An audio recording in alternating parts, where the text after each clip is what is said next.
Assalamualaikum warahmatullahi wabarakatuh. Selamat pagi, siang, sore, ataupun malam Bapak Yogi Prima Muda SPDM Ikom dan teman-teman saya semuanya.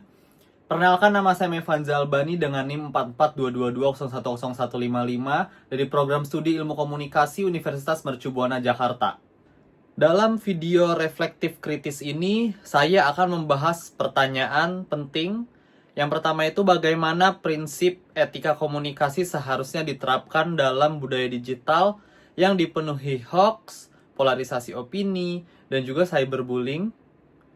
Kita akan mengupas topik ini secara kritis dengan menggunakan dua pendekatan.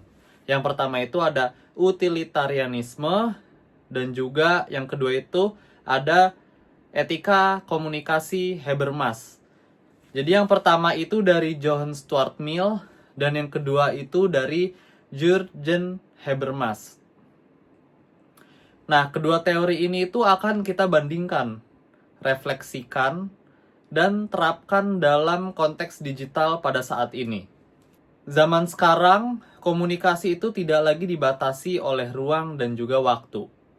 Kita itu bisa berkomunikasi 24 jam, sehari, di mana aja, dan kapan aja, hanya dengan satu genggaman HP atau ponsel. Nah, tapi semakin cepat dan mudah komunikasi dilakukan, semakin besar pula resikonya. Kita menghadapi 3 tantangan utama. Yang pertama itu ada hoax, yang kedua itu ada polarisasi opini, dan yang ketiga itu ada cyberbullying.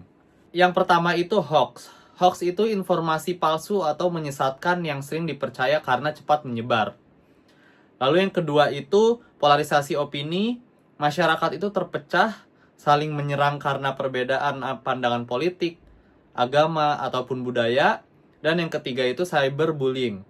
Cyberbullying itu adalah tindakan menghina, mengancam, atau mempermalukan orang lain secara daring. Fenomena ini itu sering banget dianggap biasa, padahal berdampaknya itu sangat besar. Banyak kasus bunuh diri akibat cyberbullying, terus juga banyak pemilu yang kacau gara-gara disinformasi, dan juga banyak relasi sosial rusak karena polarisasi opini. Inilah mengapa etika komunikasi itu sangat penting bagi kita semua, agar komunikasi digital itu tetap manusiawi dan juga bertanggung jawab. Teori utilitarianisme ini mengajarkan bahwa tindakan yang benar itu adalah yang memberikan manfaat terbesar untuk jumlah orang yang paling banyak.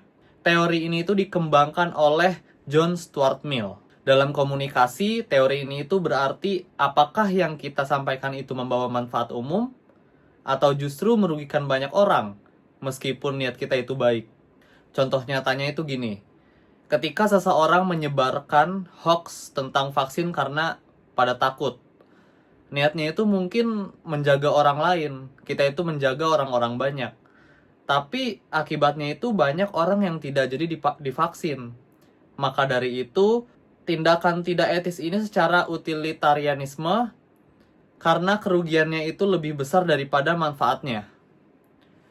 Utilitarianisme ini mengajak kita untuk tidak hanya berpikir apa ya yang kita rasakan, tapi ada dampaknya juga bagi masyarakat luas. Dalam budaya digital, prinsip ini itu dapat diterapkan dengan cara memastikan informasi sudah terverifikasi sebelum membagikannya, menghindari komentar yang menyinggung kelompok rentan, lalu mengedepankan konten yang mendidik atau memberi solusi bukan hanya sensasi. Meski terlihat adil, utilitarianisme ini tuh juga punya keterbatasan.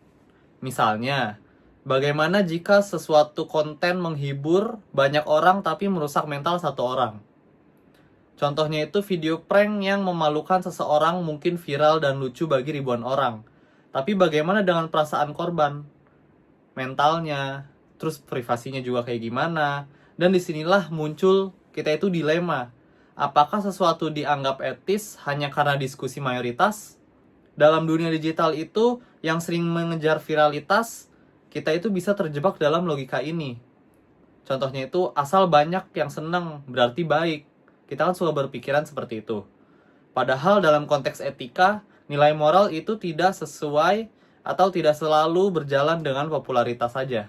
Lalu bagaimana dengan pendekatan Jurgen Habermas. Ia tidak menilai etika dari akibatnya, tapi dari proses komunikasinya. Habermas itu memperkenalkan konsep etika diskursus. Prinsip utamanya itu komunikasi yang etis hanya bisa terjadi jika berlangsung dalam situasi ideal yang memenuhi syarat-syarat sebagai berikut. Semua itu peserta bisa menyampaikan pendapat tanpa tekanan. Semua argumen itu bisa diuji secara terbuka. Tujuannya itu adalah mencapai pemahaman bersama, bukan menang-menangan. Dalam budaya digital, kita itu bisa menerapkan ini lewat tidak asal menghakimi atau membatalkan orang, atau cancel culture, tanpa mendengar penjelasannya. Memberi ruang diskusi yang inklusif, bukan hanya menyuarakan yang populer. Menghindari debat yang sekedar memicu emosi tanpa niat mencari titik temu. Habermas menekankan bahwa kualitas dialog itu yang lebih penting daripada hasilnya. Kita itu butuh budaya diskusi yang mendalam, bukan hanya debat kusir atau saling cela. Sayangnya, idealisme Habermas itu sering sulit diwujudkan. Algoritma media sosial membuat kita hanya melihat konten yang sejalan dengan pandangan kita.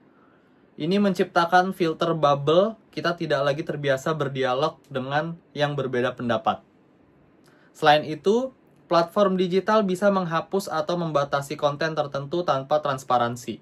Bahkan kadang itu dominasi suara buzzer politik atau selebgram bisa menutupi suara masyarakat biasa. Etika komunikasi Habermas itu menantang kita apakah kita itu benar-benar mau mendengarkan orang lain atau hanya ingin dibenarkan. Untuk membangun komunikasi yang etis di era digital saat ini, kita itu tidak bisa hanya memakai satu pendekatan. Kita itu perlu menggabungkan keduanya. Dari utilitarianisme, kita belajar untuk mempertimbangkan dampak sosial dari apa yang kita katakan atau unggah. Lalu dari Habermas, kita itu diajak menjaga proses komunikasi agar adil, inklusif, dan berdasarkan rasional. Contoh penerapan kombinatifnya itu sebelum share, kita itu bertanya, apakah ini bermanfaat bagi orang? Apakah aku memberi ruang bagi orang lain untuk menjelaskan pandangannya? Kita perlu komunikasi digital yang tidak hanya viral, tetapi bernilai dan juga bermartabat. Teman-teman, kita semua itu hidup di era di mana komunikasi itu adalah kekuatan. Tapi kekuatan ini bisa menyembuhkan atau malah melukai tergantung siapa yang menggunakannya dan bagaimana cara menggunakannya. Etika komunikasi itu bukan hanya urusan akademis. Ia menyentuh hal-hal sederhana. Apakah aku memanusiakan orang lain di kolom komentar? Apakah aku cukup peduli sebelum membagikan sebuah informasi? Komunikasi itu bukan sekedar menyuarakan isi hati, tapi juga soal menghargai orang lain dan juga membangun masyarakat yang lebih sehat secara informasi. Terima kasih telah menyimak video ini sampai habis. Semoga materi yang saya sampaikan dapat bermanfaat oleh teman-teman dan orang banyak semuanya. Kurang lebihnya mohon maaf. Wassalamualaikum warahmatullahi wabarakatuh.